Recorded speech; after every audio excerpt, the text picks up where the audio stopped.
Hello, welcome back to the Teach Mindfulness podcast. My name is Shamash, and today I'm going to be talking all about the second skill of mindfulness, which is the skill of cognitive diffusion.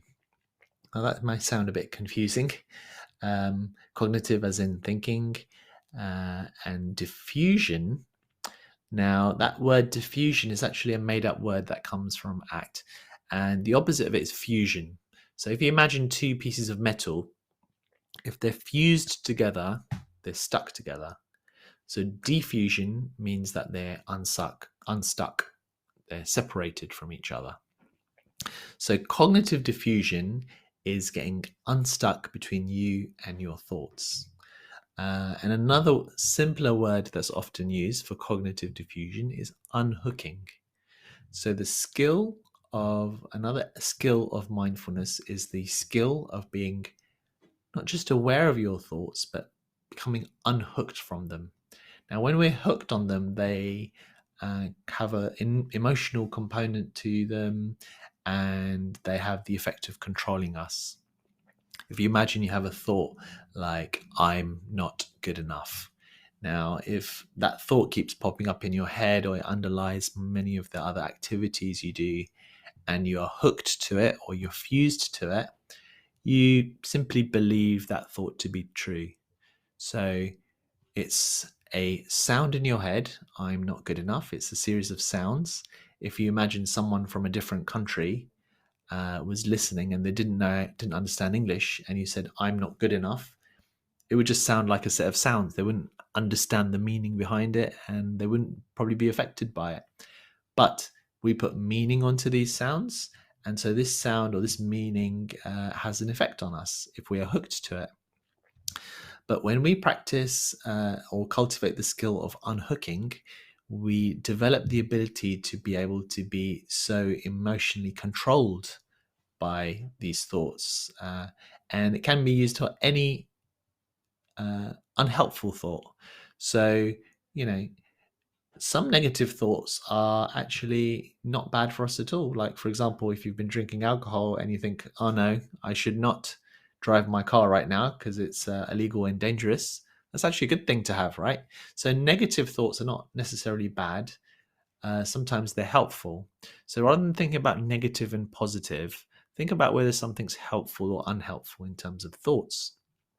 So, a thought like, I'm not good enough, that's not a helpful thought to have when you're doing some sort of activity, and if that thought keeps coming into your head when you're doing it. So you need to unhook from it. How do you do that? So again, mindful meditations that we do help to create this skill of unhooking, because you start to notice this thought pop into your head and you just observe it as a thought, and it comes and goes with all the other thoughts. But another way to practice unhooking or cognitive diffusion doesn't involve meditation. So all you need to do is you take that sentence, like, I'm not good enough, and put some words in front of it. And the words are, I'm noticing I'm having the thought. I'm noticing I'm having the thought I'm not good enough. Or I'm noticing I'm having the thought I can't do this. Or I'm noticing I'm having the thought I'm too scared. So whatever the triggering thought is, the challenging thought, which you believe to be true but it's unhelpful, then you need to unhook from it, and that's one way of doing it. But there's actually many, many ways. This is the fun thing about this element of mindfulness when it's developed from this field of study that I'm excited about, called acceptance and commitment therapy, ACT. When you mix that together, it gives you more flexibility and creativity in the way you teach mindfulness. So another technique, another unhooking technique, is to actually repeat the word very quickly for about 30 seconds. So if you think, if you keep having the thought, I'm an idiot, and when you hear that word idiot, you feel something within you, and it has an effect on you, and it prevents you from doing what's meaningful for you in your life, then another thing you can do, which is a bit of an unusual one, is you repeat that word very quickly, because the word idiot may mean something for you, and it may represent a feeling of low self-esteem, a sense of you can't do stuff, a sense of guilt or shame. So you take that word and you repeat it very quickly for 30 seconds. And you can do that in your head or you can do it out loud. Obviously, you may not feel good to do it in front of people. So you just do it in a place where maybe you're on your own. But you literally say it very, very quickly. Idiot, idiot, idiot, idiot, idiot, idiot, idiot. And use a stopwatch, time it for 30 seconds. And you'll find when you say that word at the end, the word idiot, idiot, idiot, because you're saying it so quickly, it doesn't sound like the word idiot anymore. It may make you smile. And when you say that word afterwards, it may not have that emotional tone linked to it. So that's another way of unhooking.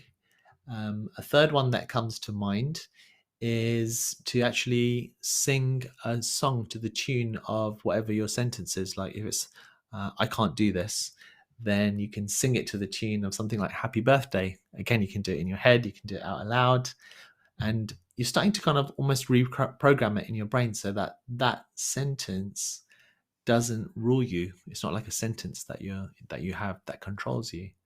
So, if you're singing it to the tune of happy birthday, it'd be like, I can't do this. I really can't do this.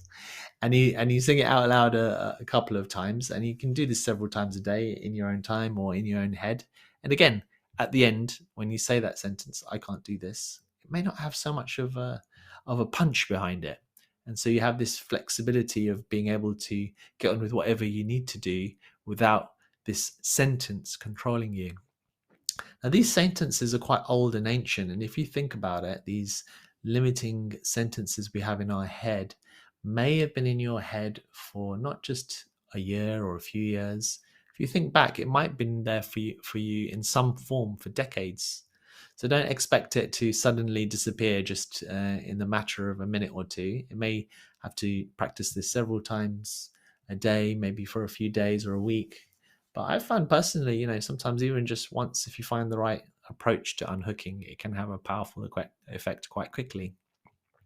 So these are some little examples of cognitive diffusion or unhooking skills, and these are the skill. This is a key element of mindfulness, being able to step back from your thoughts.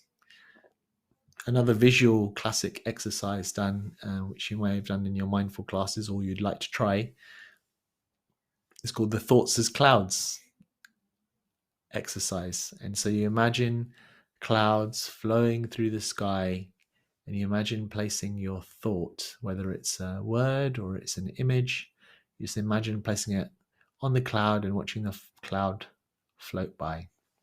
And there's many other metaphors like that, like leaves floating on a stream.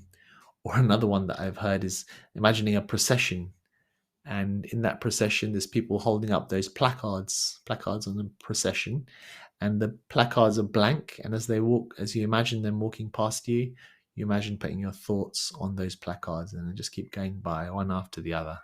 I quite like that one, actually, slightly different one. So there you've learnt a few different techniques there, and I'm going to be writing a book that's coming out on ACT, which will have a few more ways to practice unhooking or cognitive diffusion. So thanks a lot for listening in, and tomorrow I'll be going through the next skill of mindfulness. So thanks for listening to the Teach Mindfulness podcast. My name is Shamash Aldina, and leave a rating if you can for this podcast, and see you again soon.